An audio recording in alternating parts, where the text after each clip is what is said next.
দীর্ঘ কয়েক মাস লালন পালন করার পর ফসল ঘরে তুলে আনার পর আগুনে ভস্মীভূত হয়ে গেল এক চাষির ধানের পালুই। ঘটনাটি ঘটে বৃহস্পতিবার দুপুর নাগাদ পূর্ব বর্ধমান জেলার কাটোয়া ২ নম্বর ব্লকের পলসনা অঞ্চলের কুয়ারা গ্রামে।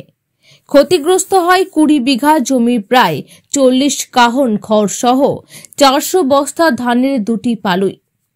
আগুনের লেলিহান দেখে ছুটে আসেন স্থানীয় গ্রামের পঞ্চায়েত সদস্য প্রণব কুমার ঘোষ সহ গ্রামবাসীরা। সকলেই আগুন নেভানোর কাজে ঝাঁপিয়ে পড়েন। খবর দেওয়া হয় দমকল বিভাগে। সেখান থেকে দমকলে ২টি ইঞ্জিন এসে প্রায় ৩ ঘন্টার লড়াইয়ের পর আগুন নিয়ন্ত্রণে আসে। খবর পেয়ে কাটোয়া থানার পুলিশও সরজমিনে আসেন। ক্ষতিগ্রস্ত চাষির পরিচয়ে জানা যায় যে তিনি কুয়ারা গ্রামের অরূপ ঘোষ। তিনি জানান, আমার প্রচুর ক্ষতি হয়ে গেল। ঋণ করে চাষ করেছিলাম, কিন্তু সব শেষ হয়ে গেল নিমেষে। সারা বছরের অর্জিত উপার্জন, এটার উপরেই সংসার নির্ভর। সারাটা বছর কিভাবে চলবে? তাছাড়াও ঋণ করে চাষ করেছিলাম, সেটাই বা কি হবে এখন? এরূপ নানান প্রশ্নবাণে জর্জরিত। সবিনয় নিবেদন মাননীয় মুখ্যমন্ত্রীর দৃষ্টি আকর্ষণ করছি, সরকারিভাবে যেন ক্ষতিপূরণ পায়। পঞ্চায়েত সদস্য প্রণব কুমার ঘোষ ঘটনার সত্যতা স্বীকার করে জানান, প্রশাসনের কাছে অনুরোধ করব, যদি সরকারি কোনো সাহায্য সহযোগিতা পায় তার উপযুক্ত ব্যবস্থা গ্রহণ করা হবে।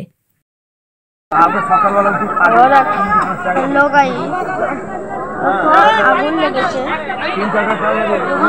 বিড়ি ফেলে দিয়েছে, দিয়ে ওইখানে ধান আছে।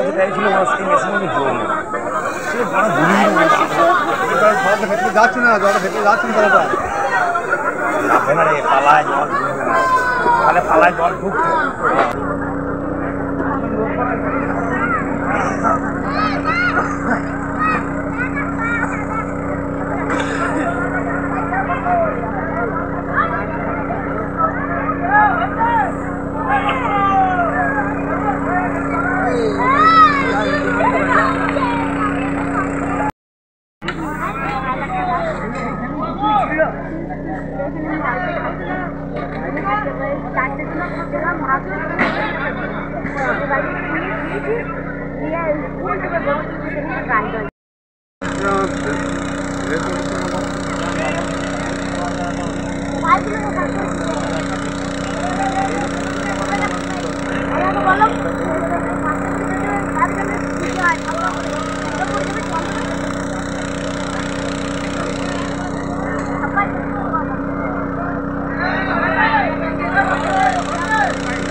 হ্যাঁ, আমাদের গ্রামে আগুন লেগেছে।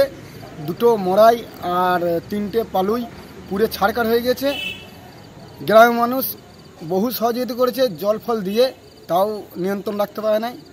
ওরা খুবই গরিব মানুষ। তাতে